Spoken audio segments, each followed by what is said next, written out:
Bonsoir et merci d'être avec nous.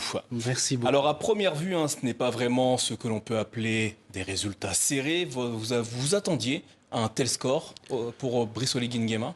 Alors, tout en sachant raison garder, nous nous attendions à un plébiscite. Peut-être pas aussi élevé que celui-là, parce que la politique nécessite beaucoup d'humilité et elle réserve Alors, des... selon plusieurs analystes, même Omar Bongo n'avait pas atteint la barre des 90% lors de son règne. Absolument. Alors, il faut dire que le parcours de Brice Clotaire Oligui Nguema est assez atypique. Il a très rapidement, en 18 mois, montré aux Gabonais que l'on pouvait compter sur lui. Le bilan de la transition a largement milité en faveur de ce score, préparer ce score. Alors justement, en parlant de ce score, comment est-ce que vous le définiriez ce soir? 90,35%. Un plébiscite. Et ce plébiscite est lié à la crédibilité non seulement de l'action posée durant la transition, mais également un projet de société crédible. Pourquoi il est crédible, monsieur? C'est parce qu'il repose sur les attentes immédiates des Gabonais. Nous avons eu affaire à des politiciens, théoriciens, qui cherchaient le développement en dehors des attentes du peuple. Or, nous avons un plan d'action qui commence par le basique, l'eau et l'électricité, le quotidien. Priorité numéro 1. Priorité numéro 2, lutte contre le chômage et l'employabilité des jeunes. C'est là les problématiques des Gabonais au quotidien. Et naturellement, la poursuite de ce qu'il a commencé en termes d'investissement au niveau des infrastructures. Alors, selon le ministère gabonais de l'Intérieur, 78,87% des Gabonais de la diaspora ont voté en faveur de Brice Oligui Nguema. De quelle façon êtes-vous parvenu à les séduire? Nous avons expliqué ce qu'il a fait pendant 18 mois à la tête de l'État. Et nous avons expliqué à la diaspora ce qu'il compte faire pour tout le Gabon et pour eux.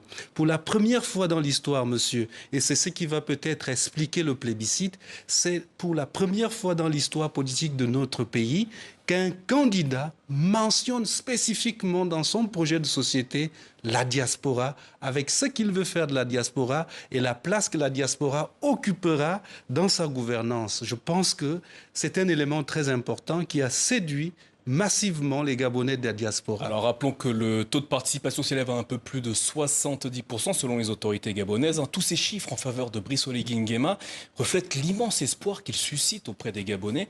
Comment compte-t-il y répondre de manière rapide? Alors, il a 15 priorités qu'il a annoncées avant même l'exécution des 6 piliers de son projet de société.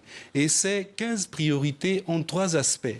L'amélioration de la gouvernance, l'inclusion dans les politiques sociales axées sur le partage de la prospérité, des retombées de la croissance de notre pays et surtout,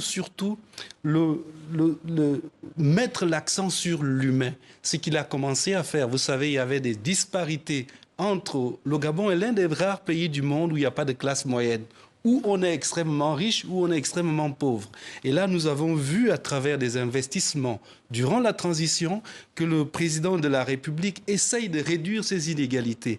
Et là, nous avons la priorité dès demain, de voir que l'un des 15 points clés qu'il a cités comme urgence prioritaire pour les 2 premières années vont être mis en œuvre. Vous avez employé le mot urgence, mais ne craignez-vous pas de créer des déçus avec les grandes attentes que les Gabonais expriment à travers ce vote? Alors, il y a 2 aspects.